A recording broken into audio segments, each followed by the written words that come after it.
दोस्तों, चमार जाति के असली इतिहास को जानने से पहले चलिए हम थोड़ा विकिपीडिया पर इस जाति के बारे में खोजने की कोशिश करते हैं। जब हमने रिसर्च की तो हमें विकिपीडिया पर जो जानकारी मिली वह बेहद हैरान कर देने वाली।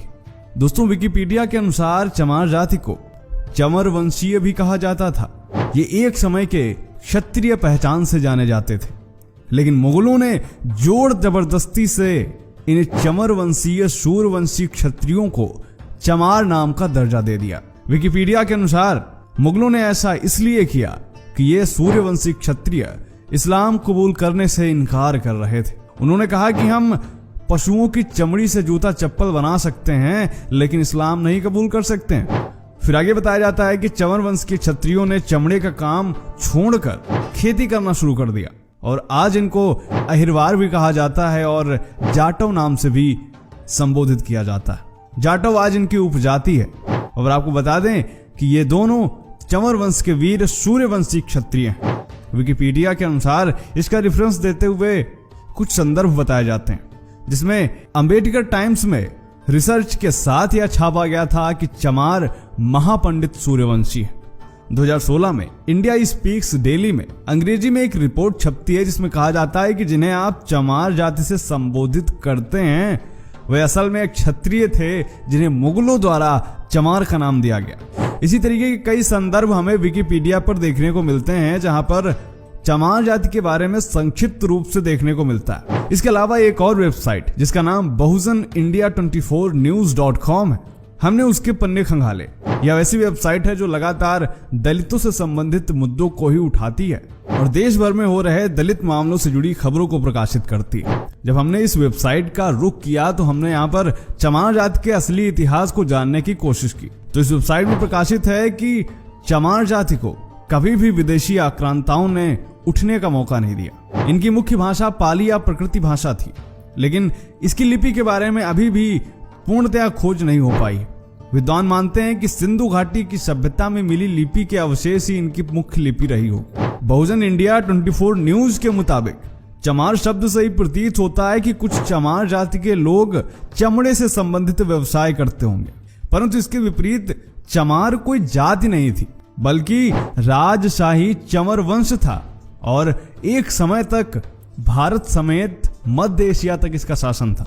इसका शासन सिंधु नदी के दोनों तरफ था। इतिहास से पता चलता है कि कभी राजशाही चबर वंश भारत से ईरान और मध्य एशियाई देशों को मीठे पानी की सप्लाई करता था। गणित, विज्ञान, भवन निर्माण में पूरी दुनिया ने इसका लोहा माना था।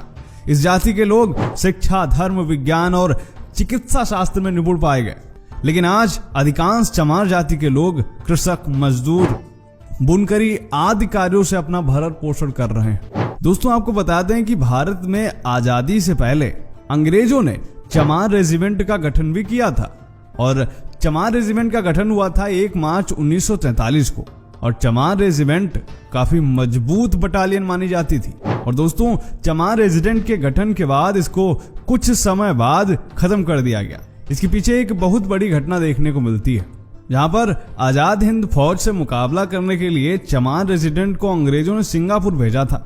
उस समय रेजिमेंट के कैप्टन थे मोहनलाल कुरील, जिन्होंने यह देखा कि चमार रेजिमेंट के सैनिकों के हाथों अंग्रेज हमारे अपने ही देशवासियों को मरवा रहे हैं। फिर क्या था, उन्होंने इसको INA में शामिल किया और अंग्रेजों से भिड़ जाने का निर्णय किया।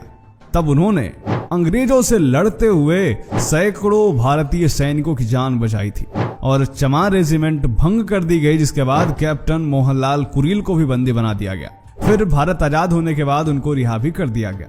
तो दोस्तों, अब आपने देखा कि कैसे चमार जाति का इतिहास न सिर्फ प्राचीन भारत में बल्कि आधुनिक भारत में भी कितना गौरवशाली रहा है। अब आते हैं, जब हम चमार जाति को लेकर इतिहास के पन्नों में जाते हैं तो हमें एक शख्स का नाम देखने को मिलता है, जिसका नाम है सिकंदर लोदी, जिसका शासनकाल 1479 से 1517 तक रहा। और सबसे खास बात यह है कि इसके शासनकाल से पहले पूरे भारतीय इतिहास में चमार नाम का उल्लेख ही नहीं मिलता। आज हम जिन्हें चमार जाति से संबोधित करते हैं, जिनके साथ छुआछूत का व्यवहार करते हैं, दरअसल वह वीर चमर वंश के क्षत्रिय, जिसका प्रमाण मैं पहले ही दे चुका हूं। और सिकंदर लोदी ने चमार घोषित करके अपमानित करने की चेष्टा की। और यह बात मैं नहीं कह रहा, यह भारत के सबसे विश्वसनीय इतिहास लेखकों में से कर्नल टॉड कह रहे हैं। जी हाँ, कर्नल टॉड ने अपनी पुस्तक द हिस्ट्री ऑफ राजस्थान में चमर वंश के बारे में विस्तार से लिखा है। इसके अलावा प्रख्यात लेखक डॉक्टर विजय सोनकर शास्त्री ने भी इस पर गहन शोध किया, जिसके बाद इन्होंने एक पुस्तक में इस शोध को प्रकाशित किया जिसका नाम था हिंदू चर्ममारी जाति, एक स्वर्णिम गौरवशाली राजवंशीय इतिहास। दोस्तों, अध्ययन के बाद पता चलता है कि इस चमर वंश का उल्लेख महाभारत के अनुशासन पर्व में भी मिलता है। डॉक्टर शास्त्री के अनुसार प्राचीन काल में ना तो कोई चमार शब्द था और ना ही कोई जाति थी। इसके अलावा एक बेहद फेमस मुस्लिम लेखिका है जिनका नाम है डॉक्टर हमीदा खातून। वो अपनी पुस्तक अर्बनाइजेशन में लिखती हैं कि मध्यकालीन इस्लामी शासन से पहले भारत में चर्म व सफाई कर्म के लिए किसी विशेष जाति का एक भी उल्लेख नहीं किया जाता है। हिंदू चमड़े को निषिद्ध मानते थे, हेय समझते थे, लेकिन भारत में मुस्लिम शासकों के आने के बाद इसके उत्पादन के भारी प्रयास किए गए। दोस्तों, तुर्क आक्रमणकारियों के काल में चमर राजवंश का शासन भारत के पश्चिमी भाग में था और इसके प्रतापी राजा थे चमर सेन। इस क्षत्रिय वंश के राज परिवार का वैवाहिक संबंध था बप्पा रावल वंश के साथ। राणा सांगा व उनकी पत्नी झाली रानी ने चमर वंश से संबंध रखने वाले संत रविदास जी को अपना गुरु बनाया था और उनको मेवाड़ के राजगुरु की उपाधि दी थी और उनसे चित्तौड़ के किले में रहने की भी प्रार्थना की थी। तमाम ऐतिहासिक दस्तावेजों में इसका जिक्र मिलता है, जिसमें संत रविदास के चित्तौड़ किले में कई महीने रहने का उल्लेख मिलता है और वहां पर उनके महान व्यक्तित्व एवं उपदेशों से प्रभावित होकर बड़ी संख्या में लोगों ने अपना गुरु मानना शुरू कर दिया और तमाम लोग उनके अनुयायी हो गए। और इसी का परिणाम है कि आज भी विशेषकर पश्चिम भारत में जहां संत रविदास जी थे, बड़ी संख्या में आज भी रविदासी पाए जाते हैं। आज भी राजस्थान में अगर आप चमार जाति के व्यवहार को देखते हैं तो वह बिल्कुल राजपूतों जैसा ही है। औरतें लंबा घूंघट रखती हैं, आदमी ज्यादातर मूछें रखते हैं, पगड़ी रखते हैं।